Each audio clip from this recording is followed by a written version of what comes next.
maalin dhex waa ii yimid nin ka yimid wadamada reer galbeedka mid ka mid ah marka wuxuu waa nin Soomaaliya xabsiyada wadanka uu ka yimid mid ka mid ah masaajid ku yaalo mas'uulka yahay marka muslimiinta xabsiga ku jirto uu yahay sheekh uu yahay oo wax akhriyo marka wuxuu igu yiri waxaan tagay Ciraaq baan tagay Ciraaq markaan tagay waa Soomaali isagu ayaa waxaan idhi buu yiri safarada Soomaalida Ciraaq ku taal ayaa waxaan idhi buu yiri waxaad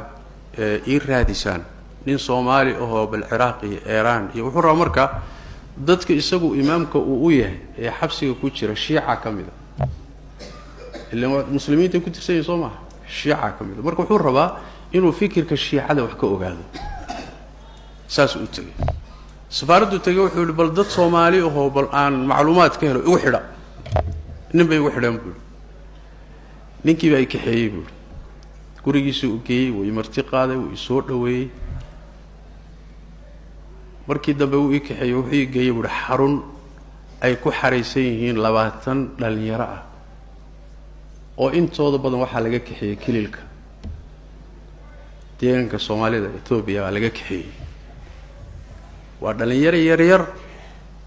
halkaas ay ku xareysan yihiin marka waxa lagu baraa fikirka Shiicada waanu tagay buu yiri waan salaamay waan soo warwarsanay waan ka tagay buu ninkii Soomaaliga ahaa meesha joogay mashruuca mas'uulka ka ah wuxuu igu qalqaaliyay buu yiri wariyahow gabadh aan ku guurino Iiraaniyad ah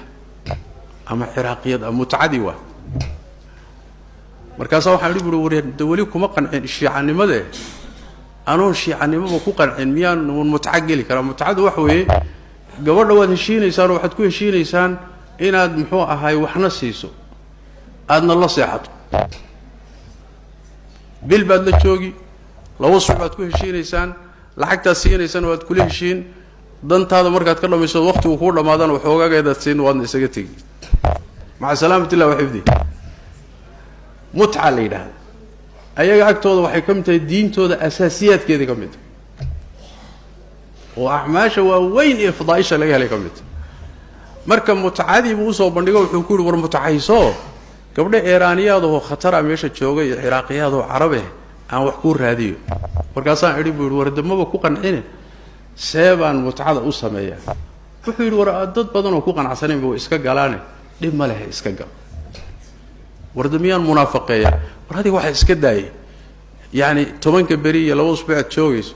ka farqabso tanahaaga ka dhamayso wiigu qalqaaliyay adu wuxuu Ilaahay baa iga soo faki inta yarta ee ka soo baxaysa macluumaadka yar ka soo baxaya ayay ka mid tahay waxaan ka wadaa waa dhowna waa kii muxuu ahaay magaalada Muqdisho waa kuwii xarumaha ku lahaa oo la xiray soo garanaysaan xarumo muxuu ahaay meel caafimaad ay ka dhigeen oo muxuu ahaay ay ka dhigeen dadkan ku caawinaynaa iyo waaba saasba isbitaal baa laga dhigi xarun waxbarasho laga dhigi maktabad baa laga dhigi halkaas gabaada marka arinkaas marka waxaan u baraarujinayaa munaasabada iyada u baraarujinayaa waxay u baahan tahay in taxadar badan la muujiyo Shiicadu marka waxa weeye waxa ay galay maalmahan munaasabada noocan oo kale taa xilligan ay ku aadiyaan yaani mas'ala diinta yaani sal ku leh ama shariicada sal ku leh hatta waxa weeye wax weeye hatta shariicada laga heli maayo macadka al-sunnah